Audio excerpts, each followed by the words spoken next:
Finally, after 10 years of serialization, My Hero Academia is almost over. And at this point, haters aren't the only ones who want the story to wrap up. The final battle between Deku and Shigaraki has been going on for more than a year now. Even longtime fans like us have been begging for a proper conclusion. Well, luckily for you, I got sick of waiting and decided to figure out exactly how My Hero Academia will end. First off, Deku will kill Shigaraki, but not in the way you might think. Shigaraki is the strongest villain in history and a danger to the entire world. But we've been shown on multiple occasions that Deku is even stronger. Deku has pretty much been fighting Shigaraki with his hands tied behind his back. Contrary to almost everyone's advice, Deku walked into this conflict with no intention of killing his opponent. There's also the fact that while they were fighting on the UA Flying Fortress, Deku had to avoid hurting everyone else, especially a dying Bakugo who was in the middle of open heart surgery. After seeing how destructive Shigaraki is, although he doesn't have total faith in his friend, Kaminari was pretty sure that Deku is currently the strongest guy in the world. Even when Shigaraki entered his so-called Apex form, the reason Deku first decided to use Gear Shift wasn't out of desperation or necessity. He did it to pressure the villain, because Mirio said that the more he was pressured, the more unstable and childish he became, which was the version of Shigaraki that Deku planned to reach out to. Using Gear Shift that first time was really hard on Deku's body, but he was forced to use it yet again to help Bakugo save All Might's life.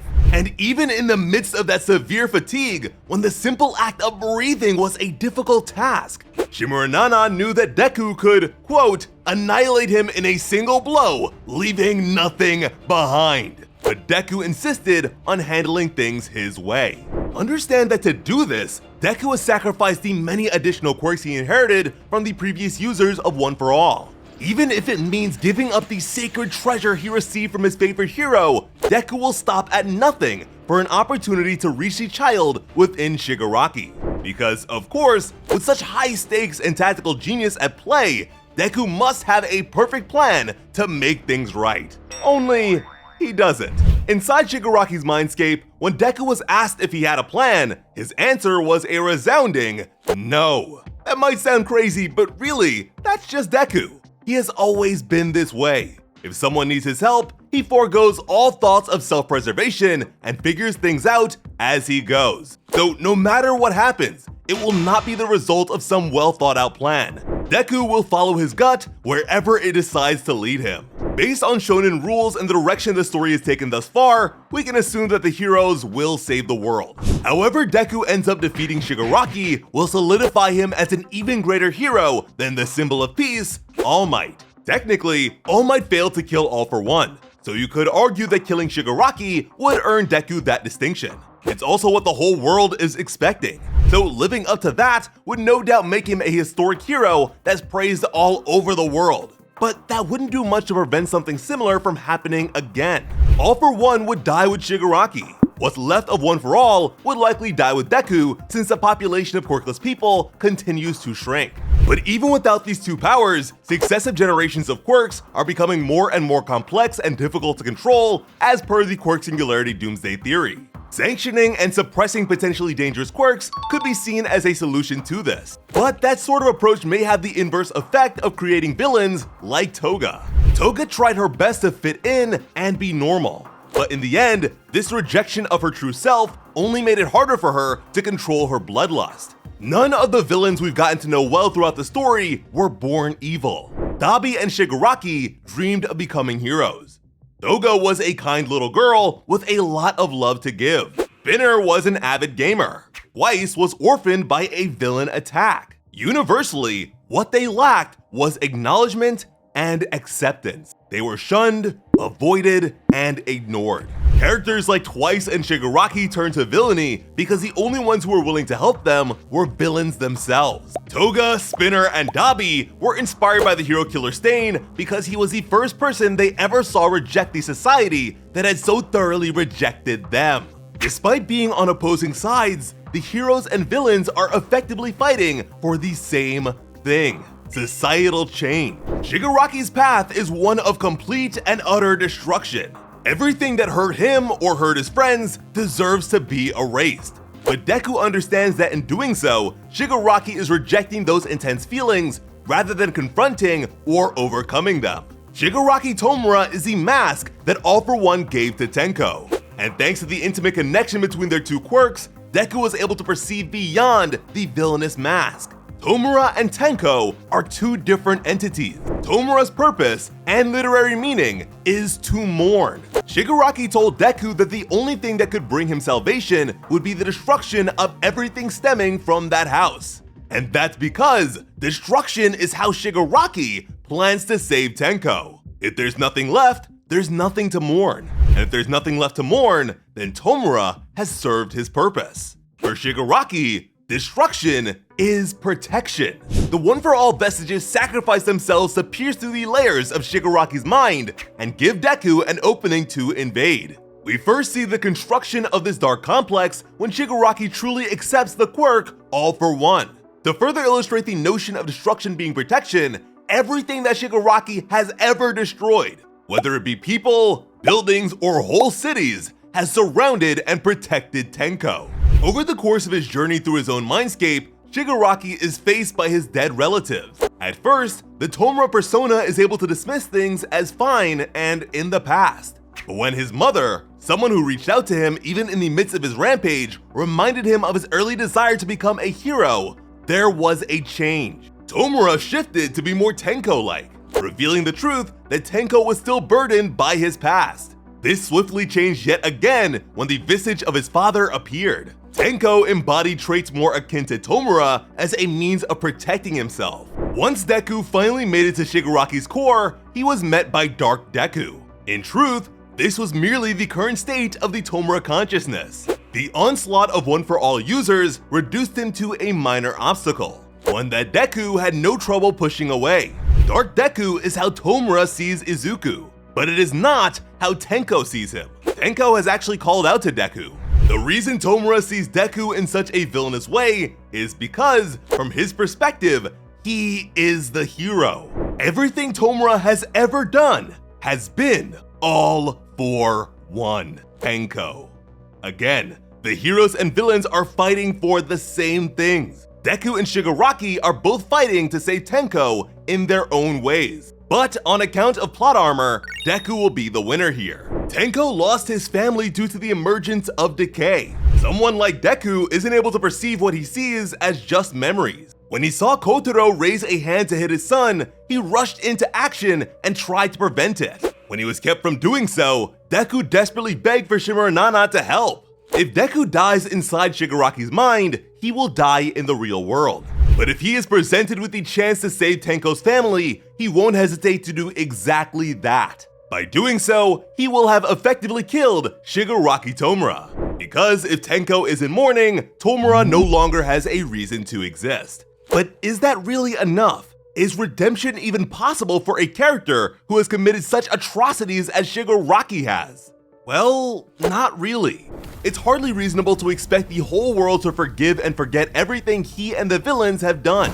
Really, it's why Toga's death was inevitable. Even if we understand why they became villains, at the end of the day, they are still mass murderers. Hawk's considered twice to be a pretty decent guy. Because of that, we can feel sad about the nature of his death. But I, for one, can't just ignore the fact that after dying, one of Twice's clones casually killed a hero to save Toga and Mr. Compress from being arrested. Public acceptance can never be afforded to these major villains, no matter how tragic their stories may be. Instead, the narrative seeks to fulfill their desires in a better late than never sort of way. Toga longed to be understood, accepted, and loved in her own way. Uraraka gave her that, and Toga died giving instead of taking. Dabi was able to see and experience his family's collective love and attention, which he so desperately longed for. At last, his existence had been acknowledged. So what about Shigaraki? He longs for Tenko to be freed from that house, and deep down, Tenko still longs to become a hero. Both of which Deku will be able to facilitate. Deku will definitely save him. He will also bring things back full circle by becoming an All Might-like figure that tells not just a quirkless child, but even a villain, that he too can become a hero. That's right, Tenko is Deku's successor.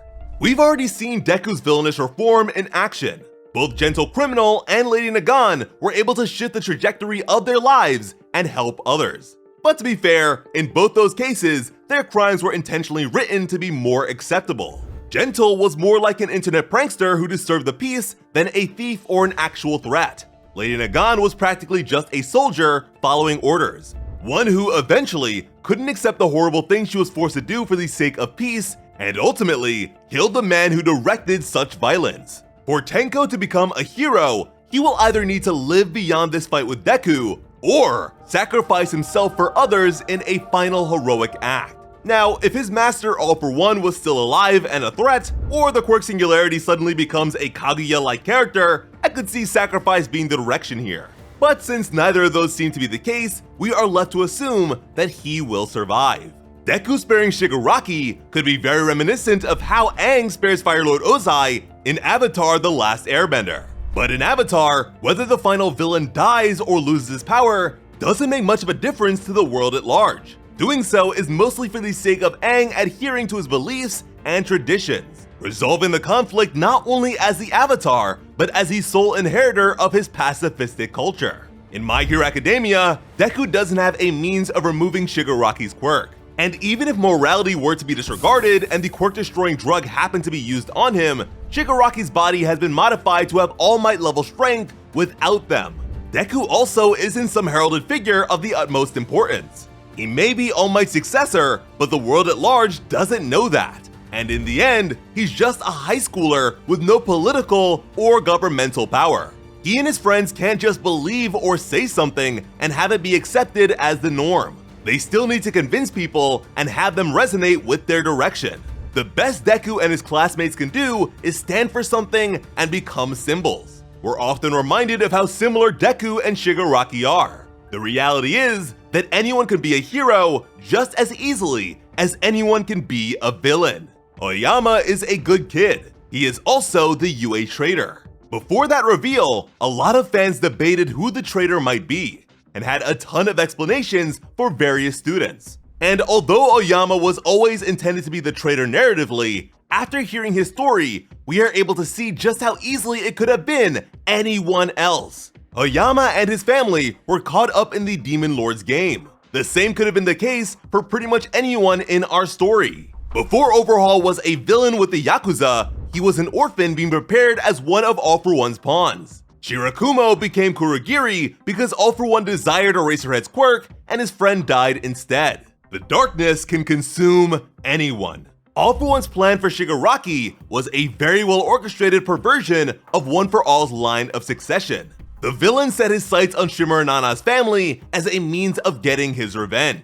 This was nothing new for him. He did the same thing to Kudo's family, ensuring that his enemy left behind no descendants. During Deku's final battle against Shigaraki, in the background, we see a young Tenko holding the hand of All For One before the death of his family. Many chapters before then, we also saw a man in a suit we now know to be All For One bring Tenko home to his family. At that point, Tenko was 6 years old. He was already beyond the age of manifestation and still didn't have a quirk. Like Deku, Tenko was born quirkless.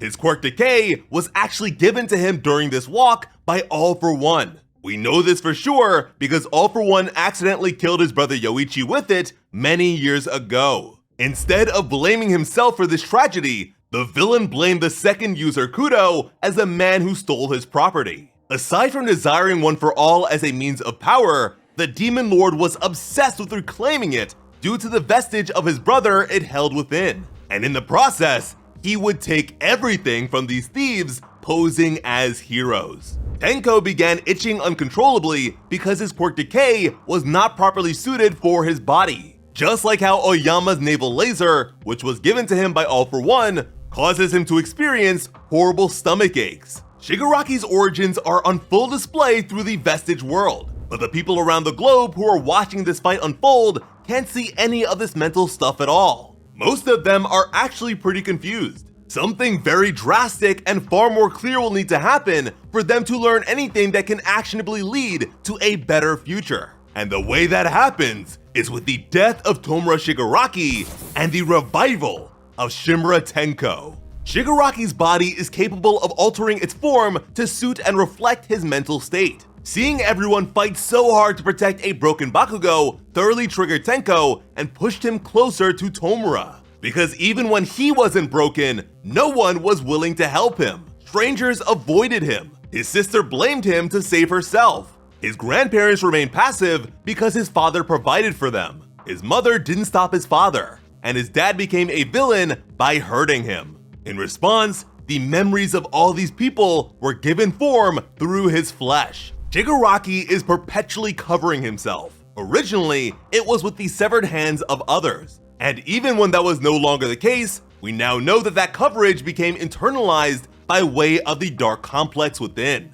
Shigaraki's body assumes different forms to better suit the threats it faces. It perpetually longs for its final form, what is ultimately its original form, Chimera Tenko. Shigaraki will molt one last time, and in the end, Tomura will die. And all that'll be left is a 6-year-old child. It will be much harder for the world to rebuke a little kid. Any blame that could be pointed at Tenko for creating Shigaraki Tomura may just as easily be directed at society for the very same thing. The first user, Yoichi Shigaraki, believed that All for One, the power to give and take, could have been the kindest power in the whole world.